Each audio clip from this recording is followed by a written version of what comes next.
Vào trưa ngày 26 tháng 5 năm 2016, bên ngoài một tòa chung cư sang trọng tại thành phố Los Angeles, Mỹ, một người phụ nữ trung niên tên là Olga đang lo lắng chờ đợi. Bà không ngừng đập mạnh vào cửa lớn của căn hộ, bấm hệ thống liên lạc nội bộ của một căn hộ trên tầng 3, gọi tên một người đàn ông tên là Blake. Nhưng vẫn không có ai phản hồi bà. Qua giọng nói lơ lớm có thể nhận ra, bà là một người phụ nữ đến từ Đông Âu. Hơn 10 phút sau, một chiếc xe cảnh sát chạy đến. 2 viên cảnh sát bước xuống xe. Đây cũng là lần thứ 3 trong những ngày qua. Họ nhận được yêu cầu giúp đỡ từ Olga và đến kiểm tra. Theo lời kể của Olga, con gái bà là Lana Cassian đang đòi chia tay với bạn trai Blake. 3 ngày trước, sau khi nhận được điện thoại của bạn trai muốn nói chuyện, cô ấy đã đến căn hộ này. Nhưng kể từ đó về sau, hoàn toàn bặt vô âm tín. Từ ngày thứ 2 sau khi con gái mất tích, Olga đã túc trực tại cửa căn hộ cố gắng vào trong tìm con gái, nhưng luôn bị hệ thống an ninh chặn lại bên ngoài. Trong thời gian đó, bà từng thấy con rể tương lai Blake mở cửa sổ để thoáng khí. Sau khi nhìn thấy bà, Blake lập tức đóng cửa sổ lại, kéo rèm cửa lên và không bao giờ lộ diện nữa. Trong suốt thời gian đó, Olga đã gọi vào điện thoại của con gái và Blake, mỗi người hàng trăm cuộc điện thoại, nhưng luôn không có người bắt máy. Sau đó Olga đã gọi điện báo cảnh sát rất nhiều lần. Nhưng cảnh sát nói rằng con gái bà, Lana, tự mình đi vào căn hộ. Vì vậy không thể trực tiếp dùng vũ lực như một vụ bắt cóc. Do đó, những cảnh sát đến đây vài ngày trước đều gõ cửa rất lịch sự. Sau khi không có ai phản hồi, họ liền nhét một danh thiếp dưới khe cửa rồi rời đi. Tất nhiên, cảnh sát cũng cố gắng gọi điện cho Blake để hỏi thăm tình hình.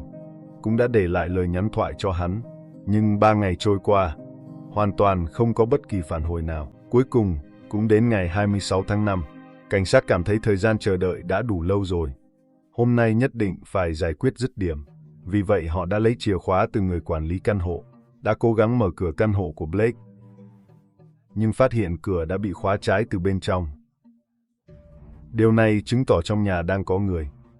Vì vậy đội cảnh sát đặc nhiệm đã đến ngay hiện trường, dùng búa phá chuyên dụng để phá cửa và lao vào trong. Nhưng một cánh cửa khác ở cuối hành lang lại chặn trước mắt họ. Cánh cửa này đã bị ai đó dùng vật dụng chặn lại từ bên trong. Và ở khe hở phía dưới cánh cửa, một vệt màu sẫm tối đang chậm rãi rỉ ra ngoài. Cảnh sát không dám chậm trễ, lập tức sử dụng các công cụ để tháo bỏ phần bản lề của cánh cửa này. Cánh cửa dẫn vào bên trong cuối cùng đã được mở ra. Một mùi hôi thối và tanh nồng nặc lập tức xộc thẳng vào mũi. Sau khi tiến vào căn phòng, khắp nơi đều là dấu vết của sự giằng co vật lộn. Trên tường, trên ghế sofa và trên sàn nhà đều có những vệt dấu vết máu loang lổ. Cảnh sát đi theo dấu vết máu đậm nhất và đi đến trước cửa phòng ngủ. Cánh cửa này cũng bị ai đó chặn lại từ bên trong. Cảnh sát nhận định, chủ nhân căn nhà là Blake và người phụ nữ mất tích tên Lana đều ở trong phòng ngủ. Khi họ đang cố gắng phá cửa để vào, thì giọng nói của một người đàn ông từ bên trong vang lên. Gã yêu cầu cảnh sát phải lập tức rời khỏi nhà mình và tuyên bố trong phòng ngủ ngoài gã ra thì không còn ai khác. Lúc này cảnh sát đương nhiên không tin lời gã nói, nhưng vì không rõ người phụ nữ mất tích là Lana còn sống hay đã khuất. Họ lo ngại việc cưỡng chế phá cửa có thể gây nguy hiểm cho sự an toàn của cô ấy. Vì vậy tình hình rơi vào thế bế tắc. Cho đến hơn 10 phút sau, một người bạn thân của Blake đến hiện trường, khuyên ngăn gã mở cửa ra. Cảnh sát mới có thể tiến vào phòng ngủ, khống chế hoàn toàn Blake, và rồi họ đã bị chấn động trước hiện trường, nghiệt ngã trước mắt. Người phụ nữ mất tích Lana đang nằm trên giường và đã ngừng thở. Từ các vết thương xuất hiện khắp cơ thể, ai cũng có thể nhận ra cô ấy đã phải chịu đựng sự hành hạ ngoài sức tưởng tượng trước khi ra đi. Vậy chủ nhân của căn nhà này, Blake, rốt cuộc là ai? Và tại sao gã lại ra tay tàn độc như vậy với bạn gái Lana của mình? Blake tên đầy đủ là Blake Label, sinh năm 1981 tại Canada. Gã chính là kiểu người mà công chúng thường nói, khi người khác mới ở vạch xuất phát của cuộc đời, thì gã đã đứng sẵn ở vạch đích. Cha của gã là Lon Label, một ông trùm bất động sản tại thành phố Toronto, Canada, đồng thời cũng là người từng đại diện cho Canada, tham gia cuộc đua thuyền buồm tại Thế vận hội Olympic. Có thể nói là một tinh anh thuộc tầng lớp đỉnh cao về cả tài sản lẫn danh vọng, mà người mẹ của gã cũng có bối cảnh rất lớn, là người thừa kế của một doanh nghiệp sản xuất nhựa khổng lồ tại Canada. Số tiền kiếm được mỗi ngày có lẽ còn nhiều hơn thu nhập cả năm của nhiều người. Dùng cụm từ ngậm thìa vàng từ khi lọt lòng để hình dung về Blake có lẽ vẫn còn có chút bất công với gã. Tuy nhiên, cha của Blake lại là một kiểu người chơi bời phóng túng, đồng thời duy trì cùng lúc vài gia đình. Vì vậy không lâu sau khi Blake và em trai Cody của gã chào đời, cha mẹ của gã đã ly hôn. Nhưng về mặt điều kiện kinh tế của Blake và em trai mình vẫn được hưởng những lợi thế mà người bình thường không bao giờ chạm tới được. Ngay từ thời trung học, gã đã nhận được 18.000 đô la Mỹ tiền sinh hoạt phí mỗi tháng, tùy ý gã chi tiêu. Sau khi trưởng thành, Blake, người vốn không thiếu thốn bất cứ thứ gì về đời sống vật chất từ nhỏ, bắt đầu theo đuổi sự thỏa mãn về mặt tinh thần. Gã hy vọng có thể đạt được thành tựu trong lĩnh vực nghệ thuật hiện đại. Vì vậy vào năm 2001, khi vừa tròn 20 tuổi, gã đã cùng với em trai mình mang theo ước mơ và khoản tiền khổng lồ do cha mẹ chu cấp để đến Los Angeles, Mỹ.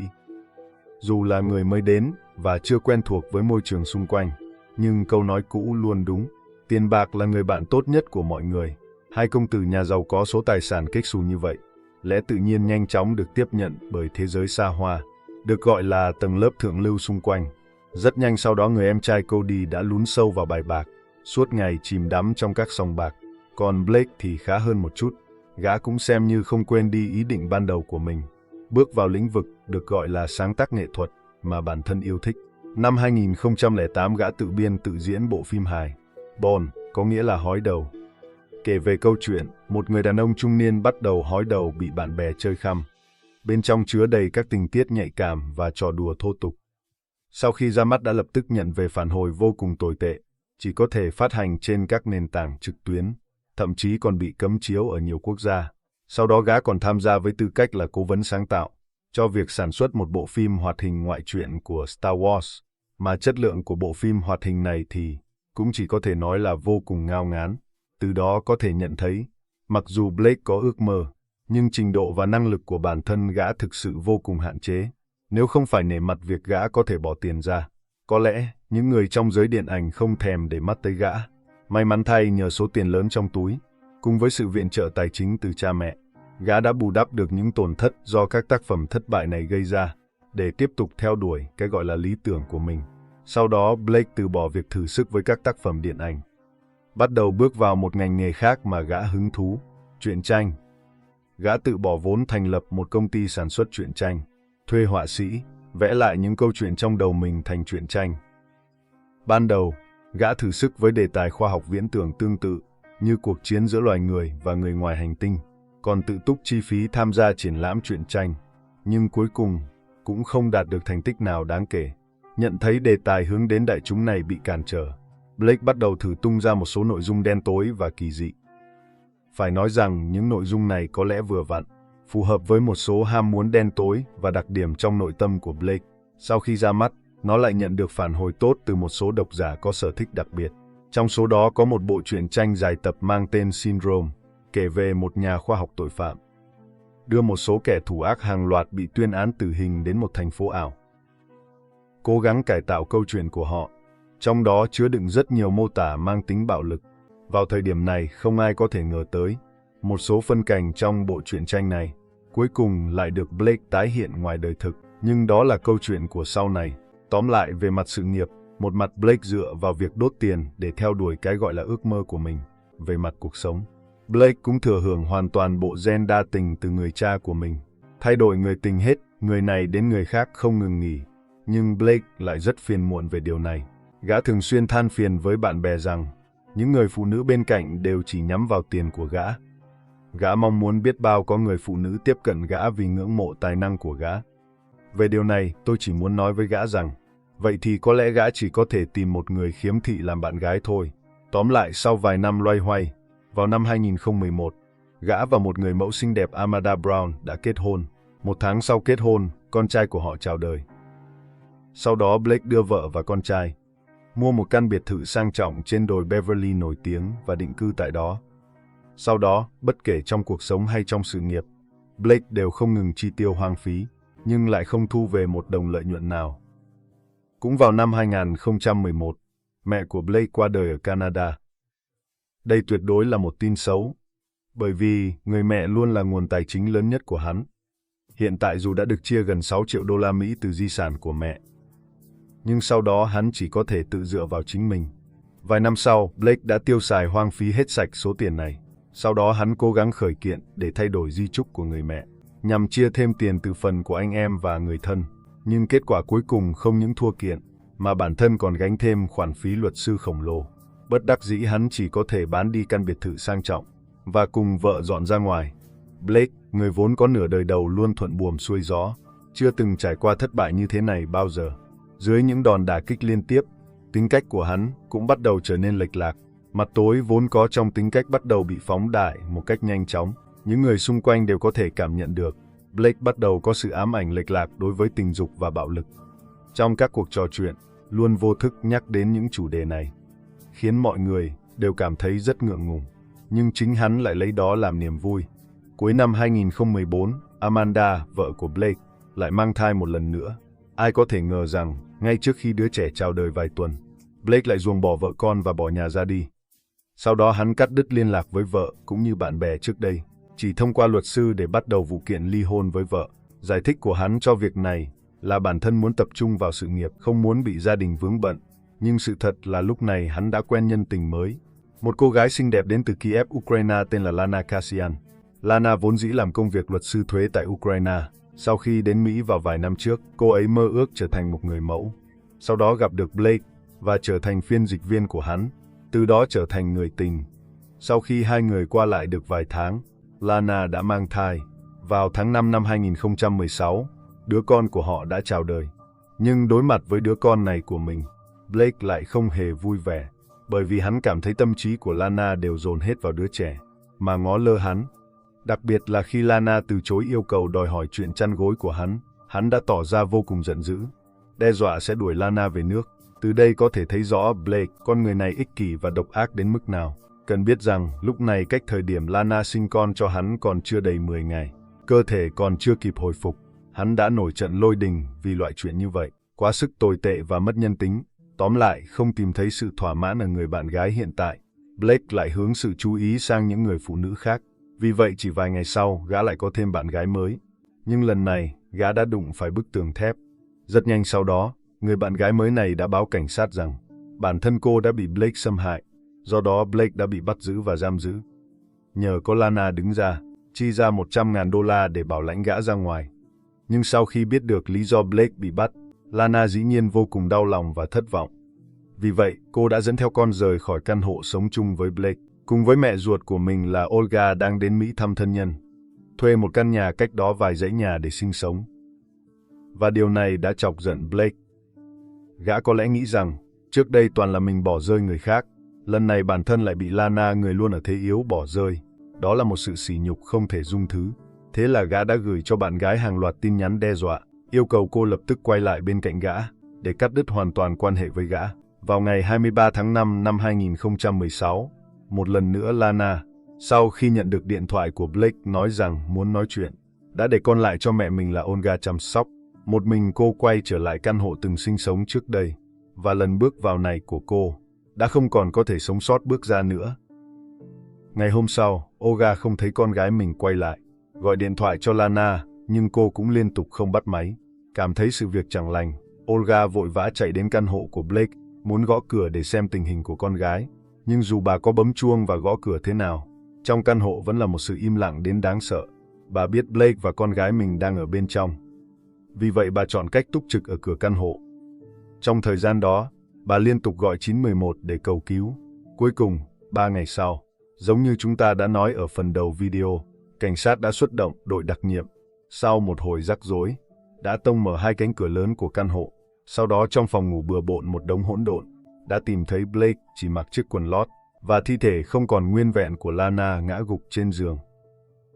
Nghe nói khi chứng kiến cảnh tượng thảm khốc tại hiện trường, nhiều cảnh sát vốn đã quen với những sự việc lớn, cũng không kìm được mà phải bịt miệng mới kiểm soát được cảm xúc của mình.